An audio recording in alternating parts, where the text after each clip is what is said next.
Museo, a una conferencia en un sitio tan mítico, tan fabuloso, pero tan desconocido seguramente como es Troya, el eje del relato homérico, y para ello contamos con la colaboración, con la presencia de una persona muy especial, es el profesor Fernando Quesada, que es catedrático de Arqueología en la Universidad Autónoma de Madrid y es un altísimo especialista en el mundo ibérico y sobre todo en todo lo que tiene que ver con el armamento, la simbología que ofrecen la disposición y los tipos de armas que aparecen en las necrópolis ibéricas. Es decir, detrás de cada sepultura hay un lenguaje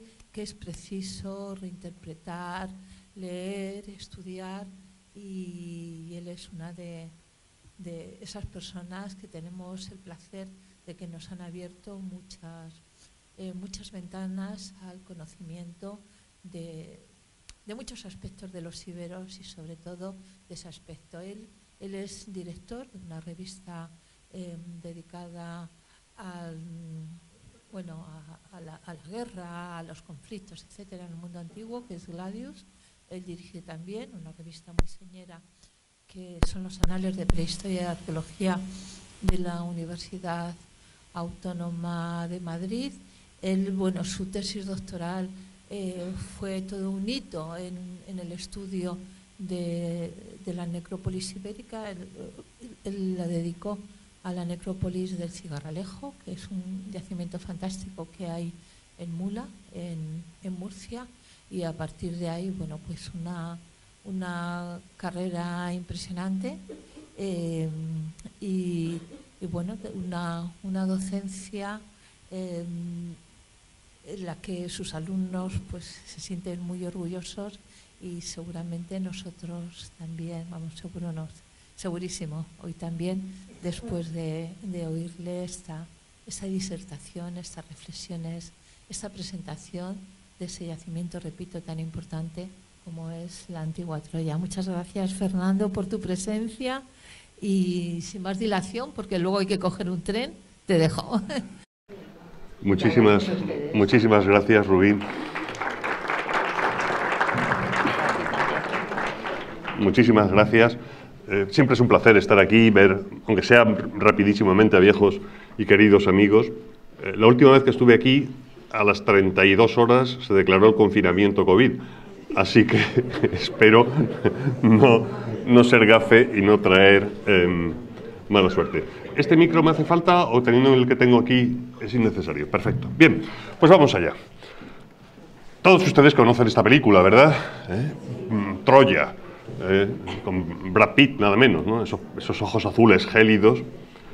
Una película que tuvo muchísimo éxito, pero que en realidad es la continuación de una larguísima serie de expresiones del medio de comunicación de masas por excelencia, que es en este último siglo el cine, pero también en la novela histórica, y en mil aspectos la palabra Troya evoca cosas que todavía nos llegan profundamente al alma. Y no precisamente por el urbanismo o por la ubicación de la ciudad, sino por las connotaciones que Troya tiene y que, por supuesto, tienen que ver con el mundo griego. Pero, sin embargo, Troya no es griega. Troya no es una ciudad griega, o no lo era en origen. No se han encontrado en ella archivos palaciales como los archivos micénicos, escritos en una forma muy arcaica del griego. De hecho, el único texto que se conoce procedente del yacimiento de Troya es este sello en lengua luvita, que es una lengua indoeuropea, pero que está asociada al reino de Hatti, al mundo hitita. Y al fin y al cabo, Troya está ubicada en Asia, en el estrecho de los Dardanelos, pero en su parte asiática, y es una ciudad que en la Edad del Bronce, que es su época de esplendor, antes incluso de la aparición de la cultura micénica, y por tanto de la primera cultura griega que conocemos, pues Troya no es elemento básico de la helenidad, ni por lenguaje, ni por habitantes, ni por cultura material. Y sin embargo, si todavía hoy hacemos películas sobre Troya, es por algo. Y ese algo es Homero, evidentemente. es el filtro del gran poeta.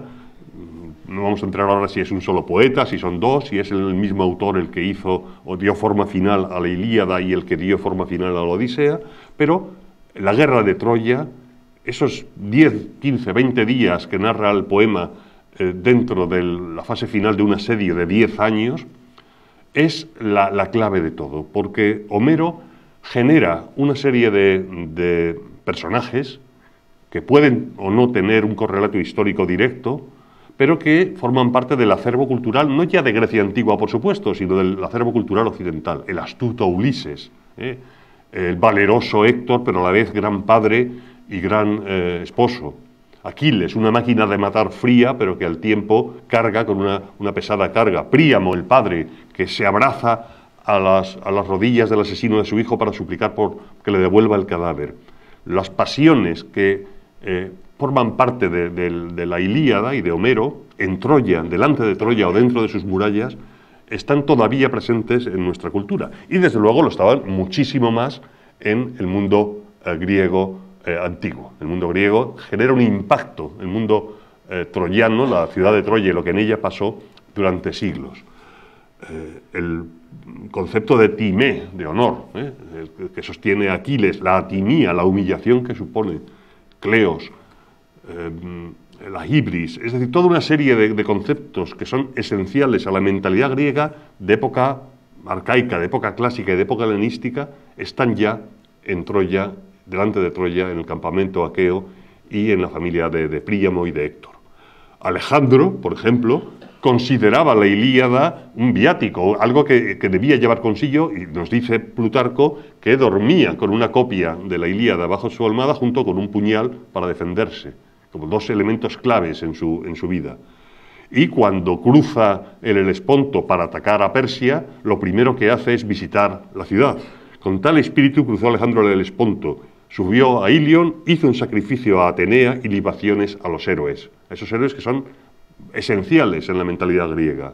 Ante la tumba de Aquiles, después de ungirse con aceite y correr desnudo alrededor de ella junto con sus compañeros, según la costumbre, hizo ofrenda de una corona y llamó bienaventurado a Aquiles por haber tenido en vida un amigo fiel. Estaría pensando en Hefestión.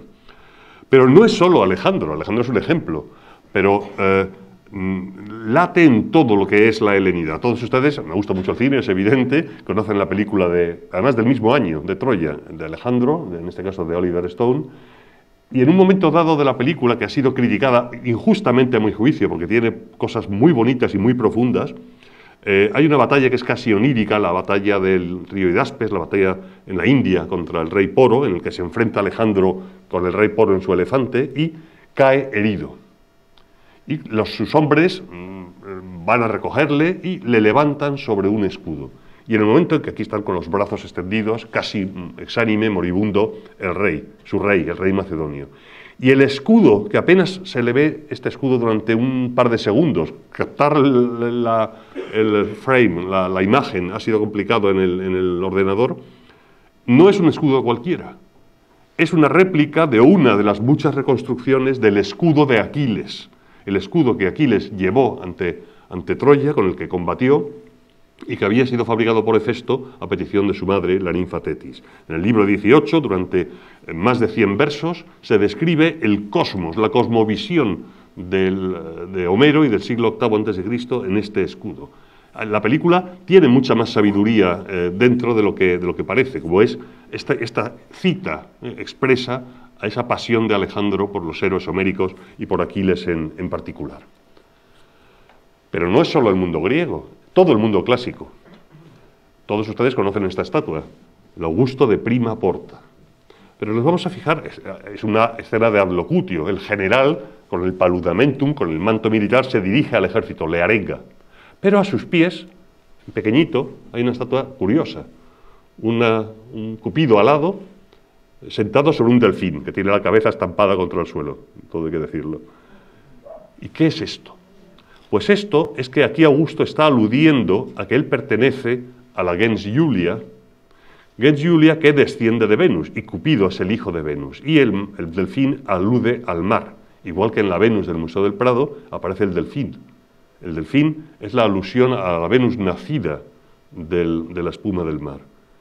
Por tanto, esta estatua nos enlaza con Venus, y Venus, a su vez, ¿quién es? Es la madre de Eneas, el héroe troyano que huye de la ciudad en llamas, destruida, llevando a hombros a su padre Anquises, el venerable Anquises, y de la mano a su hijo Ascanio, o Iulo. Pero es que Iulo es el ancestro mítico de la gens Iulia, de Julio César, y por tanto de Augusto, que es hijo adoptivo de Julio César.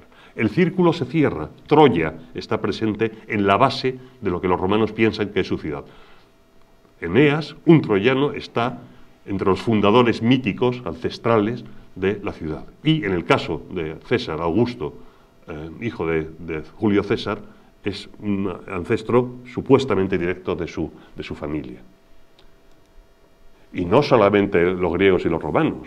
Cuando Jerjes atacó Grecia, siglos antes de que Alejandro devolviera la pelota a los persas, cuando Jerjes cruzó el Helesponto a atacar Grecia, visitó Pérgamo, es decir, no la ciudad de Pérgamo, no la confundan, sino la Acrópolis de Troya, y después de visitarle y haberse informado, mandó sacrificar 1000 vacas en honor de Atenea y Ilíada, y los magos, los zoroastros, ofrecieron libaciones a los héroes. Jerjes pretende que le está devolviendo la pelota a los griegos de la destrucción de Troya. Y ya termino, para que se hagan una idea del impacto que tiene. Esto seguro que no es muy conocido. Cuando Mehmet Fatih, Mehmet el Conquistador, el sultán otomano, conquista Constantinopla en 1453, un 29 de mayo, de madrugada, lo primero que hace, nada más terminar la conquista, es ir a Troya y recorrer las ruinas y preguntar por las tumbas de los héroes. Montaigne cita una carta de Mehmet al Papa Pío II, diciendo: no entiendo por qué los italianos os molestáis tanto porque haya destruido a los griegos, los bizantinos, en el fondo son romanos, porque estoy haciendo lo que ellos hicieron a Troya antes. Me atañe, dice en la carta, a mí como a ellos vengar la sangre de Héctor. Se dice que la carta es apócrifa, pero lo que sí es cierto es que un contemporáneo de Fatih, del conquistador, Critóbulo, escribió sobre la visita de Mehmet a Troya, donde recorrió las ruinas y preguntó por las tumbas de los héroes. Luego, Troya tiene un peso enorme en la mente de conquistadores de todo tipo. Jerjes, Alejandro, incluso el propio Mehmet el Conquistador, cuya mezquita de Santa Sofía ha sido reconvertida en mezquita hace nada por Erdogan, aludiendo precisamente a Mehmet. Y todavía hoy, en el mundo académico, por ejemplo, en el mundo académico turco, se habla de la memoria cultural turca, que utiliza Troya como un elemento, aunque parezca paradójico y asombroso, de memoria histórica, ahora que está tan de moda. Una vez comprendido esto, que aunque no es una ciudad propiamente griega, es esencial en el acervo cultural griego y por ende en el acervo cultural romano y por ende en el acervo cultural occidental y curiosamente también en el turco, el segundo aspecto que tenemos que mencionar es el papel de Schliemann. No se puede hablar de Troya sin citar a Heinrich Schliemann. Todos ustedes conocen la historia básica, pero vamos a repasar alguna cosa que quizá es menos conocida. Piensen ustedes que cuando el humanismo resurge en Italia en el siglo XIV, en el siglo XV, en el siglo XVI, en lo que llamamos el Renacimiento, ese nuevo recuperar los valores del pasado clásico, la arqueología romana nace con Winckelmann en el siglo XVIII en Italia. Pero la arqueología griega no se puede excavar en Grecia porque Grecia está ocupada por el Imperio Otomano. Ciríaco de Ancona viaja en el siglo XV, pero apenas puede hacer algo y desde luego no puede excavar. Y el Imperio Otomano en esta época, por mucho que se sienta vinculado a Troya, no se siente vinculado al pasado griego clásico. No hay arqueología griega clásica. No solamente Troya, sino toda Grecia en el siglo XVI, XVII, XVIII forma parte del Imperio Otomano. Solamente con la descomposición acelerada, progresiva, a finales del XVIII, comienzos del XIX, de la sublime puerta del Imperio turco, Egipto ocupado por Napoleón y luego por los británicos, aprovechándose de los mamelucos, es cuando empieza Occidente a acceder directamente al mundo griego que hasta ahora no había podido conocer. Se hacía arqueología de Grecia libresca, a partir pues, de los textos de las fuentes. No se estudia Fidias ni al Partenón, se estudia lo que dicen las fuentes sobre Fidias y el Partenón. Es en 1800 cuando Lord Elgin, Thomas Booth, no Bryce, que está mal puesto, por cierto, me he equivocado el teclear, cuando lleva las metopas del Partenón, y ahora sí, con la descomposición acelerada del Imperio turco, en 1821 empiezan las grandes revueltas contra el turco, y para 1829-32, lo que ahora es el núcleo del Estado griego consigue la independencia aceptada por los estados europeos. Los otomanos no tienen más remedio que tragar. Y entonces, de golpe y porrazo, la arqueología, que ya existe como arqueología científica, se vuelca sobre el mundo griego, como antes lo había hecho sobre el mundo italiano.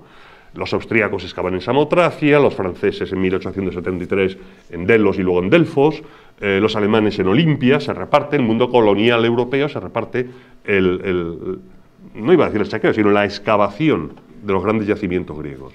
Y es con ya una arqueología desarrollada, bastante científica, es decir, los alemanes hacen planos a escala muy detallados, dibujos de los monumentos, tipología de las esculturas y de los capiteles.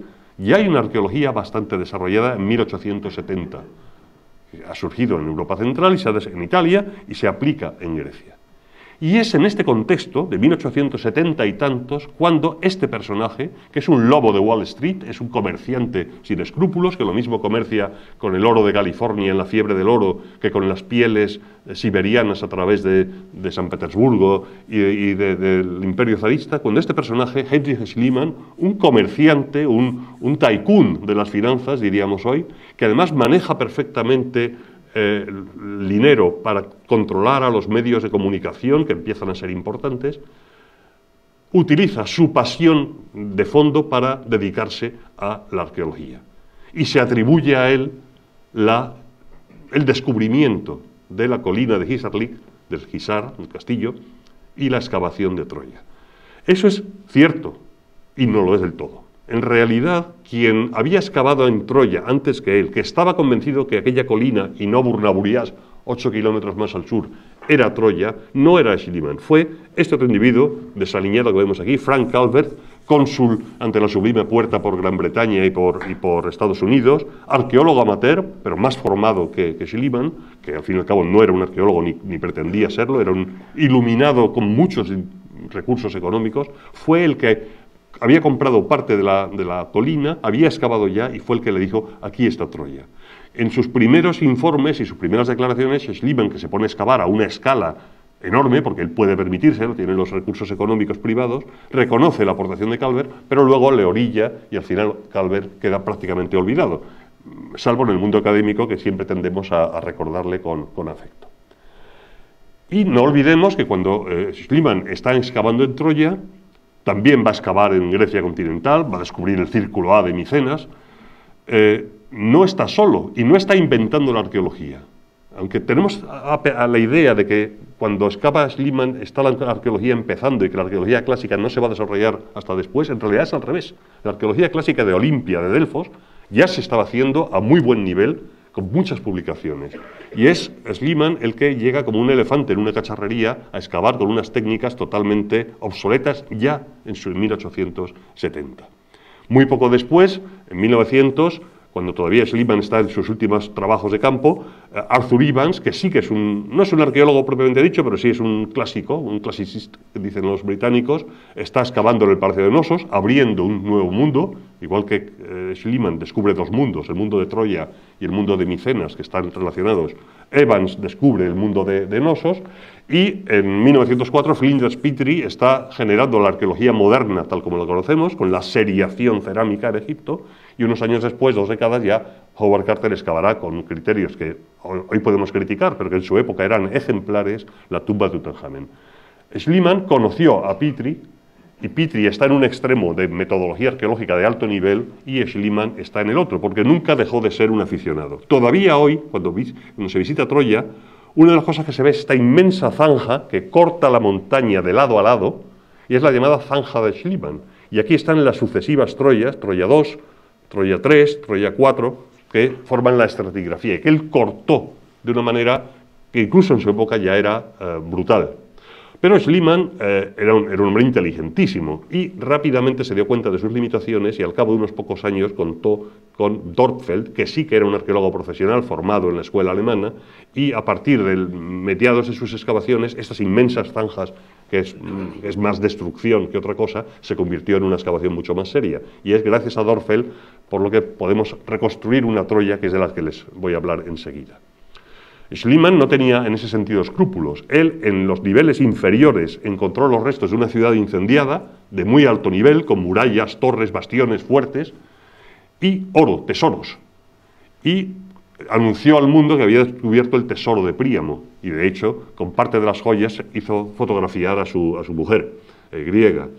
Pero en realidad hoy sabemos, y él se dio cuenta al final de su vida, que este tesoro, que ahora estaba en Berlín y ahora parece estar en San Petersburgo como botín de guerra en la Segunda Guerra Mundial, este tesoro realmente era de Troya II, de uno de los niveles más antiguos de Troya, en torno al 2300 a.C., 1000 y pico años antes de la Troya que podemos considerar, entre comillas, homérica. Es decir, no era el tesoro de Príamo, aunque le sigamos llamando así, es un tesoro prehistórico de la primera edad del bronce, 1000 años anterior. Hasta ese punto se estaba equivocando por 1000 años, cuando en Olimpia o en Delfos los arqueólogos estaban trabajando con márgenes de 20, 30, 50 años en las excavaciones. Pero, aunque podamos criticar su metodología, lo que no podemos negar es que Schliemann abrió un mundo, porque en el mundo académico se le rechazó al principio, se le consideró un iluminado, pero realmente fue él quien excavó Troya, aunque Calvert lo hubiera descubierto antes, fue él quien con una energía enorme y grandes recursos excavó en el círculo de Micenas, descubriendo el enemigo de los troyanos, ese Agamenón en su mente, que atacó Troya. En realidad estas tumbas son mucho más antiguas que Agamenón. Agamenón sería en torno a 1200 y aquí estamos en el 1550, 1600. También se equivocó. Pero errores aparte, abrió un mundo que es el mundo de la Grecia pre- y protohistórica. Y eso no se lo podemos negar.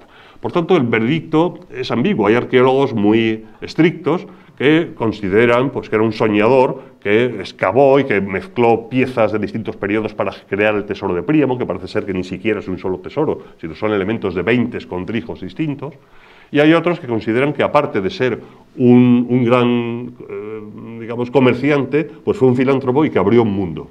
Pues entre esos dos extremos, el de la metodología arqueológica discutibilísima, incluso en su época, no con la visión de ahora, sino con la visión de su época, y el descubridor de un mundo, es como podemos entender al descubridor o al excavador de Troya. Bueno, ¿y cómo es esa Troya? ¿Cómo es la ciudad? Troya está ubicada aquí, en la costa de lo que ahora es Turquía, en la boca de los Dardanelos, este estrecho que comunica el mar Egeo y por tanto todo el mundo griego, el mundo minoico, el mundo micénico, con el mar Negro y sus recursos inagotables de grano y de trigo, ya en la prehistoria, la costa ucraniana, todavía hoy, estamos hablando de esos barcos que salen de Odessa para alimentar a África, de la costa de la desembocadura del Danubio en Bulgaria. Era una ruta comercial muy importante, marítima y también terrestre para cruzar entre Asia y Europa, pero sobre todo marítima. Y Troya aquí controlaba este paso entre el Egeo, el mar de Mármara, aquí estaría el Bósforo, Estambul y el mar Negro y las regiones de las estepas del sur de Ucrania. Su ubicación en el Egeo era en el 3000 a.C. fundamental y lo seguía siendo en el 1200. La topografía, ya haciendo zoom en este trocito de aquí, se está viendo el cursor, ¿verdad? Sí, lo ven, ¿no? Sí, sí. Bien, pues la topografía ha cambiado algo. Originalmente la línea de costa actual viene por aquí, pero había dos bahías, una aquí y otra más al sur.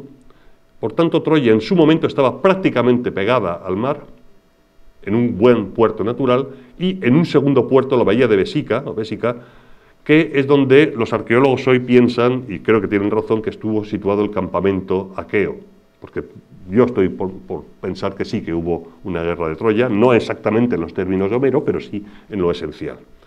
¿Y cuál es el problema? Pues que en los Dardanelos hay unas corrientes muy fuertes. Una corriente superficial que va de norte a sur, del Mar Negro y de Mármara hacia el Mediterráneo, Una corriente subterránea que a nosotros no nos afecta, que va en sentido contrario, sur-norte, pero que en la antigüedad no afectaba, hoy en día sí, porque los submarinos rusos intentan aprovechar las corrientes para colarse por el Bósforo y por aquí. Y hay un régimen de vientos que son vientos también desde el norte. Por tanto, los barcos que intentan remontar los Dardanelos para ir a comerciar al Mar Negro, si se encuentran con que hay vientos del norte y corriente del norte, no pueden remontar y debían esperar aquí o aquí días o semanas hasta que los vientos fueran favorables y les permitieran superar la corriente en contra y marchar Dardanelos arriba.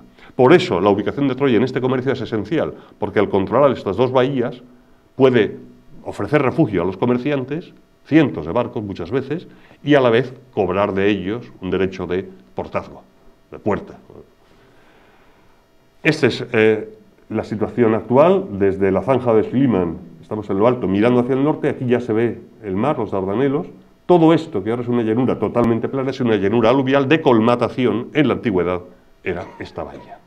Esto se ha documentado haciendo sondeos por parte de los arqueólogos alemanes, sobre todo en los años 80 y 90, para definir esta topografía antigua. Y, por tanto, es un punto clave en el comercio desde la prehistoria. Y, por tanto, en Troya no hay una Troya. Hay hasta 9, o incluso si me apuran, 10 Troyas superpuestas sobre una colina no muy elevada, que va desde el 3000 a.C. o incluso antes hasta época bizantina, con algún periodo de hiato entre medias. Superpuesta como una tarta. Y el problema es que si yo no separo las tartas capa por capa, los arqueólogos tenemos esa manía, cuando vamos a un cumpleaños tendemos a cortar las capas de chocolate y de bizcocho haciendo escaloncitos y viendo la estructura interna de la tarta. Bueno, pues es lo mismo. Si yo lo que hago es una zanja que corta todo, estoy mezclando las capas, porque al ser una colina las capas no son totalmente horizontales, sino que van en forma de bóveda, y eso complica extraordinariamente la interpretación, que es lo que le pasó a Schliemann. Este caos que ven ustedes aquí es el resultado de la superposición de estas distintas Troyas en un mapa originalmente diseñado por Dörpfeld, este arqueólogo que ayudó a Schliemann y que es el responsable de que al menos entendamos algo, porque si no se habría perdido toda la información. No vamos a trabajar sobre este mapa, es solamente para asustarles un poquito y vean el panorama de complejidad. Vamos a entenderlo de otra manera.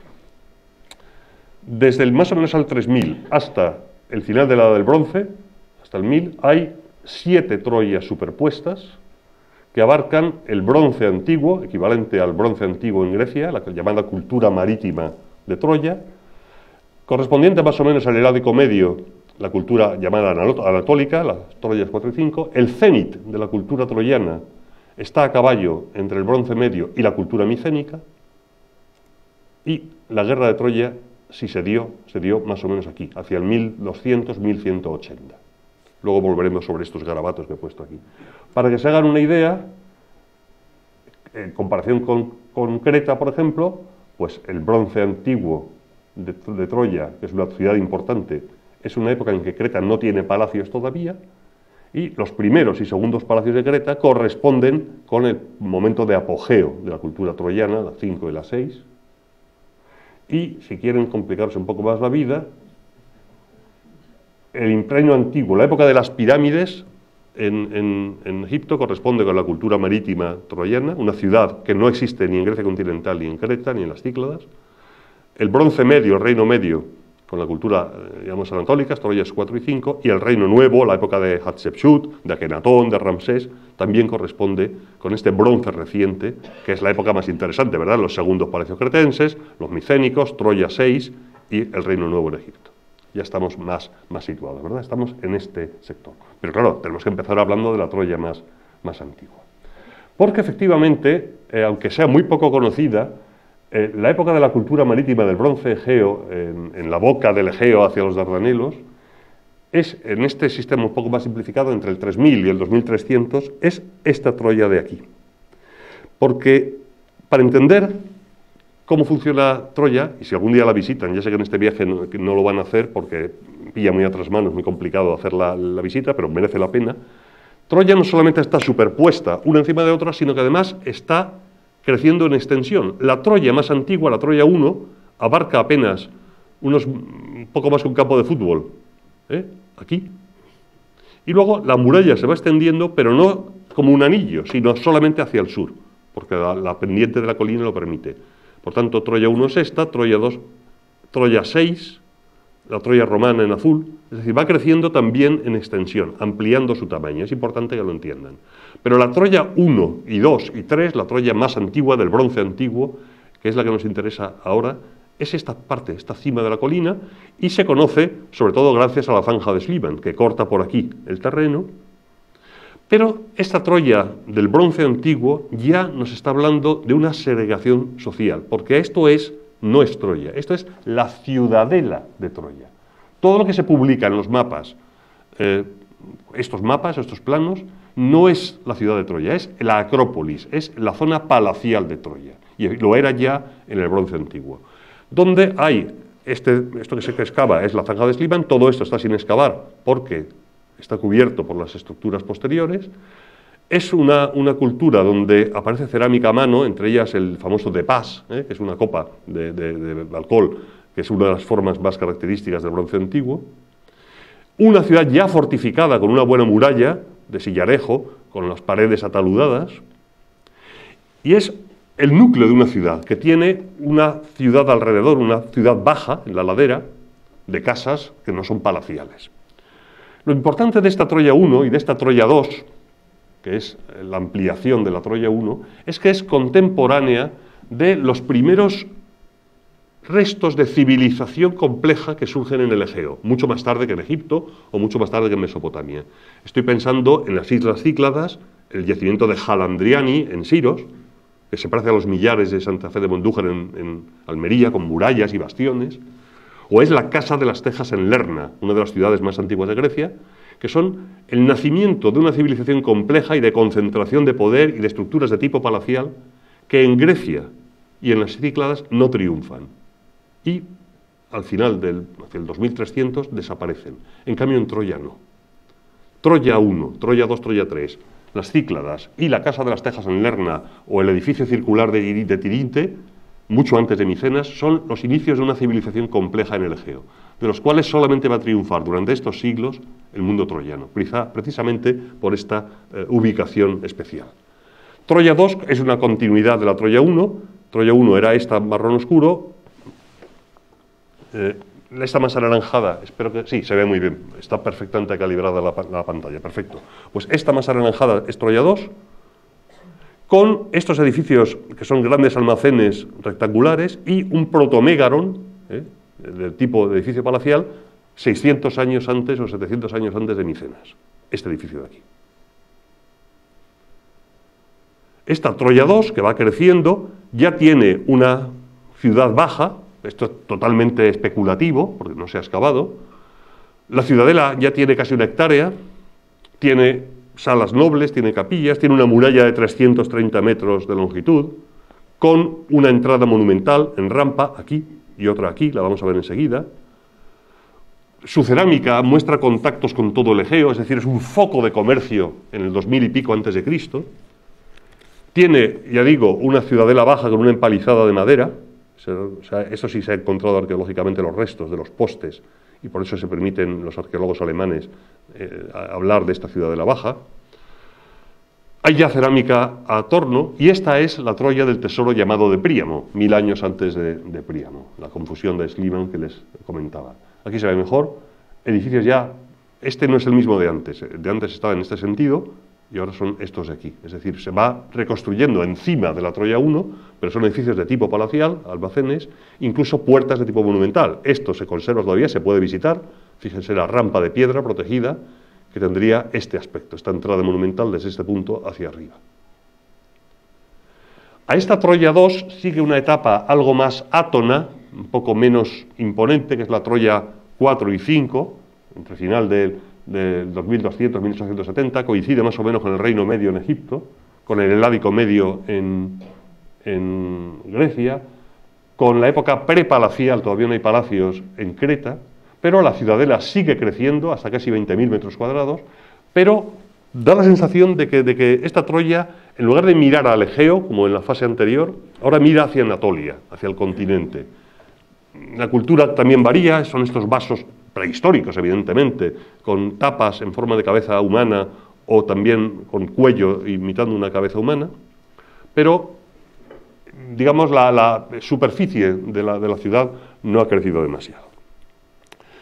Después de Schliemann, en el siglo XIX, finales del XIX, hubo excavaciones posteriores, la Universidad de Cincinnati con Blegen, etc., pero no ha sido hasta los años 80 del siglo XX, 1980, 1990 y tantos, cuando bajo la tutela de Manfred Korfmann, de la Universidad de Tübingen, se han iniciado excavaciones modernas, con toda la tecnología moderna, con detecciones por geomagnetismo, por resistividad eléctrica, por georradar, que han supuesto una reinterpretación completa del papel de Troya. Porque la Troya que conoció Schliemann, que conoció Blegen, era esto.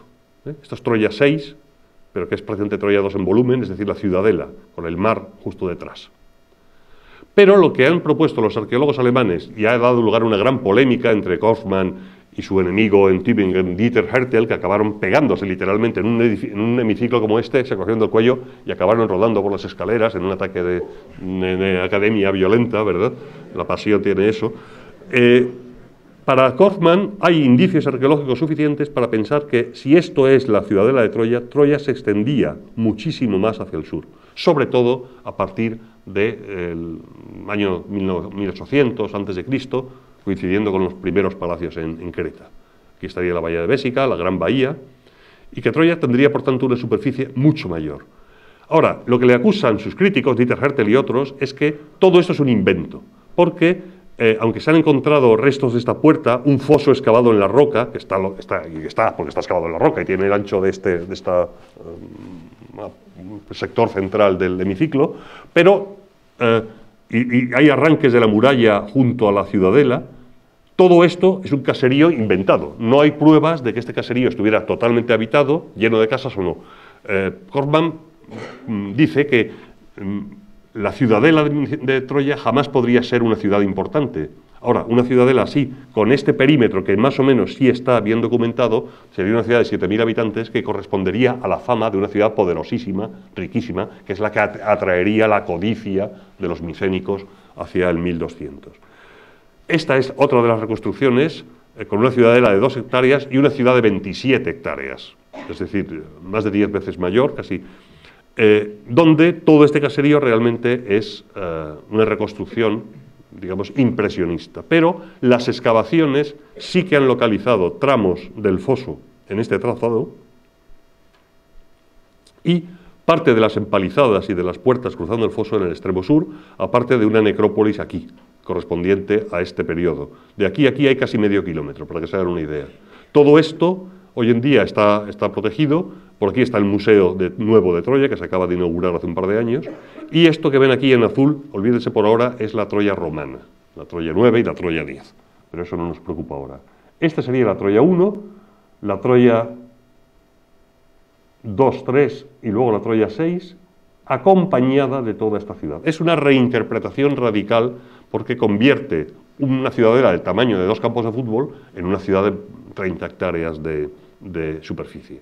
En general hoy, Manfred Korfmann murió hace poco, sus discípulos han seguido excavando, en general ya sí se acepta de manera generalizada la existencia de esta ciudad baja, que además explica la fama de Troya de ciudad populosa, rica y poderosa, y no solamente una ciudadela que hubiera caído en unas semanas de asedio, y en general tiende a aceptarse porque se ha ido reforzando la excavación con nuevos indicios.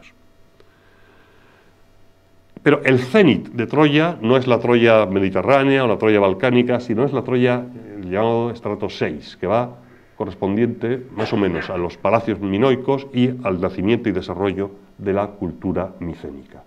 La estructura de la ciudadela sigue siendo la misma, pero la muralla se ha extendido hacia el sur. Troya, esta es la zanja de Schliemann, lo ven aquí en las curvas de nivel, esta es la zanja de Schliemann. ¿Se entiende mejor aquí? Digamos 1700-1300. Es una ampliación de la ciudadela que se convierte en el centro palacial, porque es un centro de palacio, más grande de toda la región. La ciudad baja que acabamos de ver, es decir, esta de aquí, es segura, con este foso en U, hasta 400 metros más al sur, la necrópolis que he mencionado. Eso sí, parece que las casas de la ciudad baja llegan hasta prácticamente la muralla de la ciudadela, no hay un glacis o un espacio despejado para la defensa, apenas hay una especie de pasillo para poder moverse.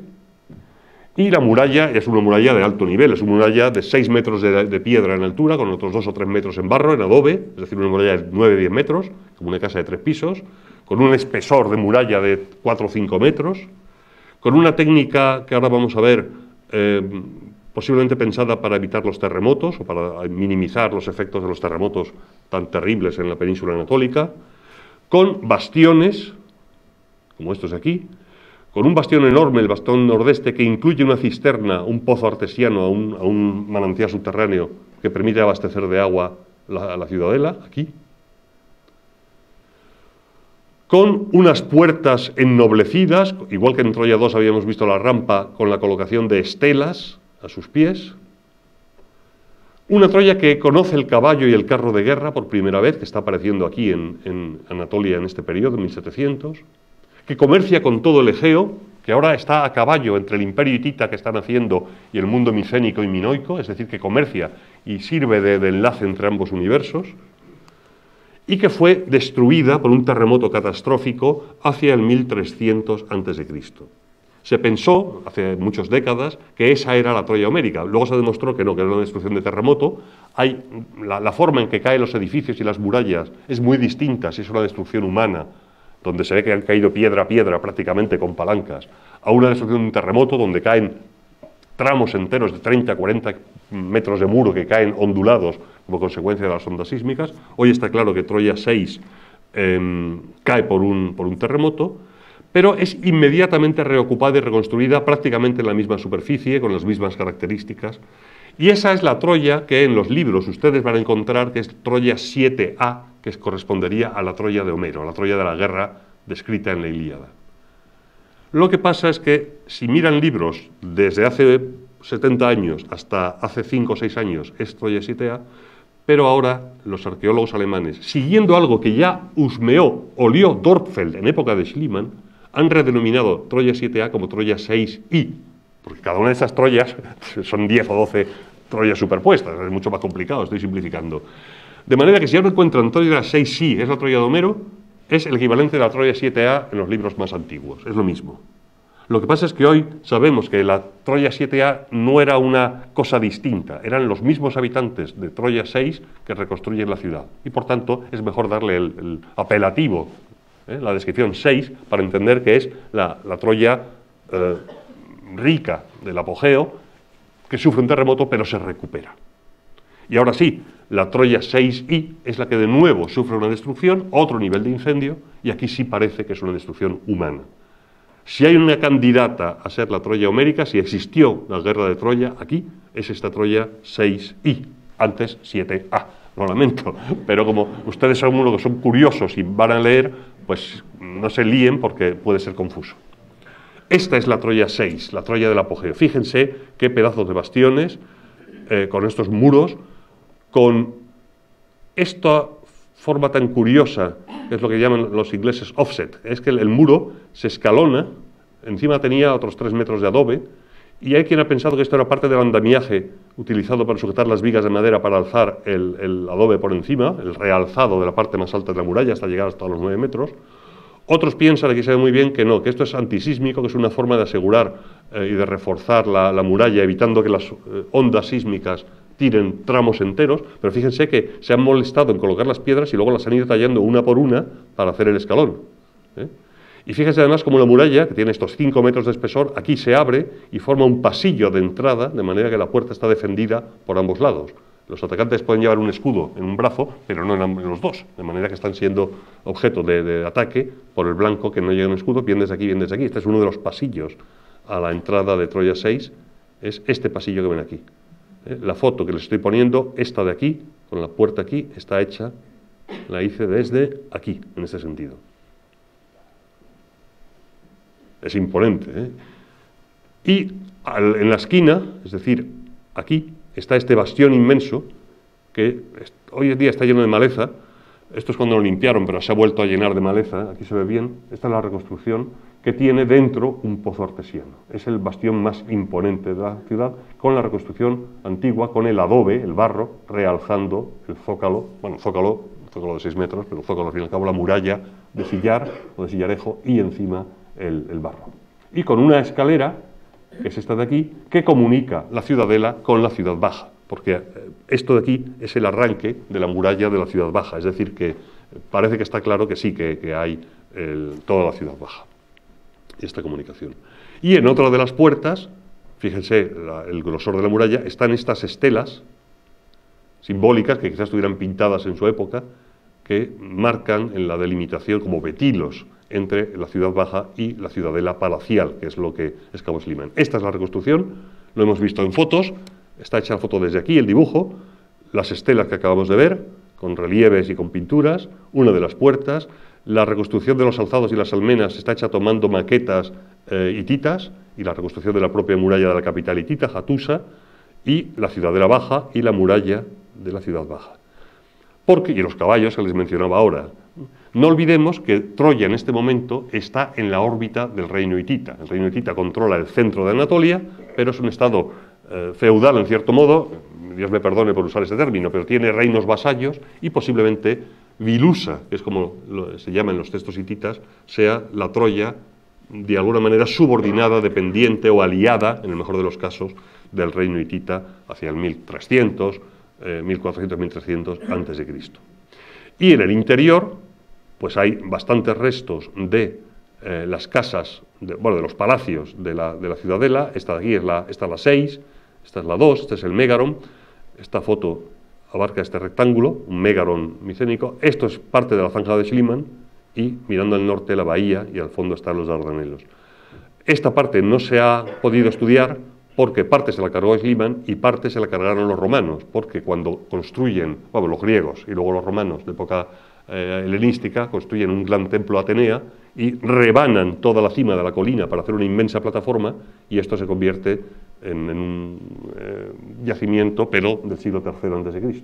Por tanto, lo único que se conoce de la Troya 6, del apogeo, la ciudad más rica que comercia con hititas y con micénicos, son estos edificios pegados a la muralla. La cima está rota por Schliemann y luego y antes por los helenísticos. Y eso nos lleva a la pregunta del millón. ¿Existió la Troya de Homero? Pues puede que sí, puede que no, lo más seguro es que quién sabe. Yo creo que sí, pero es una opinión con fundamentos, pero hay quien piensa que no. Para entender la Troya de Homero hay que entender que es una ciudad no griega, aunque en la Ilíada los héroes hablan en griego todos, pero en principio todo indica que los troyanos hablaban luvita, o alguna variante hitita o indoeuropea, pero no griego, aunque algunos comerciantes hablarían griego, por supuesto, que es atacada por los micénicos, los aqueos, Agamenón de Micenas, que está aquí, Menelao de Esparta, y todos ustedes conocen la historia que no me da tiempo a contar aquí, la historia de Helena de Troya y todas estas cosas. Estos sí que son griegos, Esto es una tablilla micénica encontrada, esta es de Gnoso, de la época micénica de Gnoso, con su texto en griego. Pacana es la transliteración, que es fasgana, que es el término griego para puñal, una daga, y este es el determinativo, como si fuera un jeroglífico egipcio, el determinativo de puñal en silabogramas y 50 puñales, numerales de 10, son griegos. Y son estos griegos, esta coalición de griegos, los que, por salvar a una mujer o por razones económicas para controlar los Dardanelos, o por las dos cosas, atacan Troya. Y en el universo de Homero, todos estos héroes, pues Glauco y Sarpedón de Licia, que ayudan a Troya, estos son los aliados de Troya, y Memnón, que viene de Etiopía, ¿verdad? Y estos son las coaliciones de héroes y sus combatientes aqueos, micénicos, que cruzan el Egeo para atacar Troya. Entonces, sí o no, o todo lo contrario. Si hay alguna Troya que por cronología y por haber sido destruida violentamente y por mano del hombre y no por un terremoto cuadre, sería la destrucción de Troya 6i. ¿Por qué? Porque según la cronología de los propios griegos, y pongo aquí los dos textos más relevantes, Heródoto 9.26 y Tucídides 1.2.3, en que asocian la destrucción de Troya a otros acontecimientos de la tradición griega, la invasión doria, el descenso de los Heráclidas, etc., la destrucción de Troya debería haber sido en un rango de tiempo en torno a 1200-1180 a.C. Y arqueológicamente, la Troya 6I, destruida violentamente, cuadra con esa cronología, mientras que la siguiente Troya, que es ya Troya 7B, que es la post-destrucción, no es arrasada, es decir, los aqueos se irían, pero la ciudad se reconstruye. Fíjense que la muralla de la ciudadela ya se ha perdido y se construyen casas a caballo de la muralla de la ciudadela. Es decir, ya no existe la Troya palacial de Príamo. Desde luego, no es Troya 2, que ya hemos visto que es 1000 años más antigua, como quiso Schliemann. No es Troya 6, de A a I, entre otras cosas porque en Troya 6 hay cerámica, para los que ya sepan de verdad arqueología micénica, hay cerámica importada micénica del Herádico reciente 3A, pero no hay cerámica 3B. Y en cambio, en la Troya 6I, antes 7A, sí que hay cerámica Herádico reciente 3B y no 3C, que la 3C es la correspondiente a la destrucción de Micenas, a los pueblos del mar, el fin de Micenas. Y por tanto, cronológicamente y ceramológicamente casa Troya 6I, casa la cronología, casa el carbono 14, casa la destrucción humana. Otra cosa es ya que podamos identificar a los personajes, a Ulises, a Héctor, a las razones, a la princesa Helena y a Príamo, donde hay un componente mítico muy complejo. Y eso es un tema que, teniendo en cuenta que llevo ya 50 minutos hablando, pues no puedo entretenerme en ello. Troya 6A, 7A antigua es la mejor, 6I, perdón, es la mejor candidata según casi todos los investigadores actuales. De hecho, podría haber una confirmación independiente porque Troya, ya lo decía, está en relación con el mundo micénico, pero también con el mundo hitita, cuya capital está aquí, en Hattusas, en Bogascoy. Y esto es Hattusa, esto es Troya. Hay textos de la Cancillería hitita, textos, archivos, parecidos a los archivos de Pilo o de Gnoso, que hablan de Vilusa, que es la forma Ilios, que es el nombre, digamos, oriental de Troya. Troas es uno de los nombres, Ilios es el otro, que luego sería Ilion en época romana.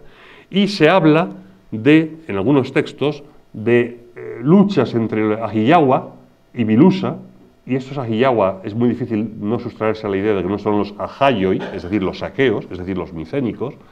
Hay otro texto que habla de un Alexandros, rey de Vilusa, y Alexandros es otro de los nombres de París.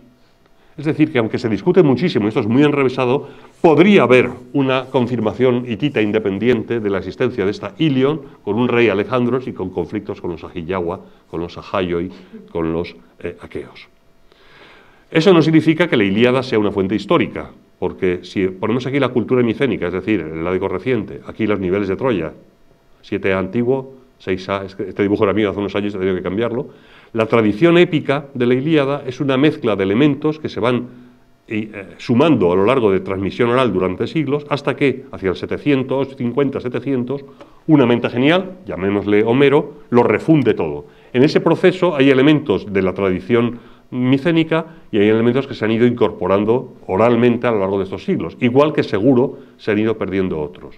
Y en ese sentido la Ilíada no es una fuente histórica, pero puede tener una base en acontecimientos históricos librados en este momento. A explicar este tema dedico yo 2 horas en la facultad, por tanto, disculparán ustedes que no me entretenga más en ello. Porque lo que sí es cierto es que después de Troya 7 hay una Troya post-homérica, que es una Troya ya sí griega, la misma Troya que funda Esmirna y que da lugar pues, a Mileto, Éfeso, todas las ciudades que van a ver en los días sucesivos. La Troya octava, 8, abarca todo el mundo griego-arcaico, desde a partir del 800, hasta época ya de Sila y de Roma, y la Troya 9 es la Troya romana, la Troya de la República Romana, de Augusto y del Imperio Romano. Y aquí es cuando sobre la ciudadela se construye esta inmensa plataforma en el siglo III a.C. con el templo de Atenea, un templo clásico, y luego se van añadiendo un odeón, un teatro, es decir, elementos, capillas, todos elementos característicos de la urbanística helenística y romana, que son estos que tenemos aquí. Todo esto que ven ustedes en azul y que chafa buena parte de la cima de la colina y por tanto de los niveles más interesantes de Troya 6, es el templo de Atenea, la plataforma del templo, el pórtico y los distintos elementos greco-romanos. El aspecto que tendría Troya en época de Alejandro Magno podría ser este, más o menos, o algo después. Todavía hoy vemos aquí los altares en el exterior de la muralla de Troya 6, donde quizá sacrificaron Jerjes y Alejandro cuando hicieron sus visitas en el siglo V y a finales del siglo IV a.C., en los exteriores, o el Odeón, o el Buleuterion, o Teatro y Buleuterion Odeón, según descripciones, mientras que aquí detrás, cubierto por este carpa, está el Megaron de Troya 2, es decir, está todo muy cerquita. La Acrópolis es como un campo de fútbol, no es mucho mayor. Esta historia de Homero, que quizá podamos trazar arqueológicamente en la Troya 6i, es lo que ejerce una enorme influencia en la mentalidad griega posterior. Micenas es la ciudad de Agamenón, y el círculo A de Micenas, este de aquí, que excavó Schliemann también, y que es mucho más antiguo que la Guerra de Troya. Guerra de Troya 1180-1200, el círculo A 1600, para simplificando. Esto no tiene nada que ver con Agamenón. Pero incluso los griegos, ya en época clásica, estaban confundidos, porque Schliemann, cuando excavó, se encontró en la parte superior de los... Esto estaba totalmente cubierto, este fragmento de cerámica ateniense del siglo V a.C., de época clásica, de época de Pericles, to Jerusemi, al héroe. Pertenezco al héroe. Es decir, el griego clásico que puso este vaso como ofrenda en la vertical del círculo A, sabía que aquí estaban las tumbas de los héroes. No se atrevió a llamarla Agamenón, pero sabía que eran tumbas del remoto pasado. Y la cerámica griega, desde que comienza la cerámica en el siglo VIII, en el geométrico, a narrar escenas, y hasta el final, está plagada de escenas de la épica homérica. La Ilíada, los hermanos Molione, Ulises dando la vuelta, salvándose del naufragio. Son episodios que están en la Ilíada y la Odisea, aunque hay algún investigador que lo niega. Pero si se puede negar o discutir que estos sean los hermanos Molione, los hermanos siameses, o que esta es una escena muy concreta del barco de Ulises que se salva mientras sus compañeros se ahogan en el mar y se salva, según la Odisea, poniéndose a caballo de la quilla de su pentecóntera volcada, si esto lo podemos discutir en el 730 a.C., 740 a.C., esto, que es del 670, es decir, 40 años después, ya no es discutible, porque aquí tenemos este tinajón hallado en la isla de Míconos, esto es donde tenemos el caballo de Troya, aquí ya no hay duda, un caballito con ruedas, con ventanitas, y unos señores que están saliendo y sacando cascos y armas para tomar la ciudad. Episodio, por cierto, que no aparece en la Ilíada de Homero, aparece en la Iliupersis y en otros fragmentos épicos que no se conservan enteros. Pero ya a principios del siglo VII o en el siglo VIII, Homero Troya empapaba la mente griega. Y en el desarrollo ulterior de las aristocracias y las poleis, cuando se construyen los primeros curoi, que son espejos de piedra donde los aristócratas se ven a sí mismos reflejados aprobadoramente, o donde se pintan escenas de la épica homérica, Troya está ahí presente en la mente griega.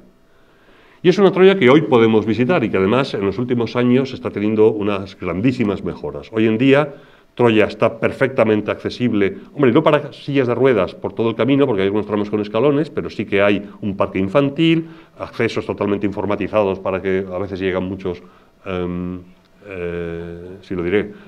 muchos niños, un perro que te acompaña en la visita y que no hay forma de quitárselo de encima, está todo muy organizado.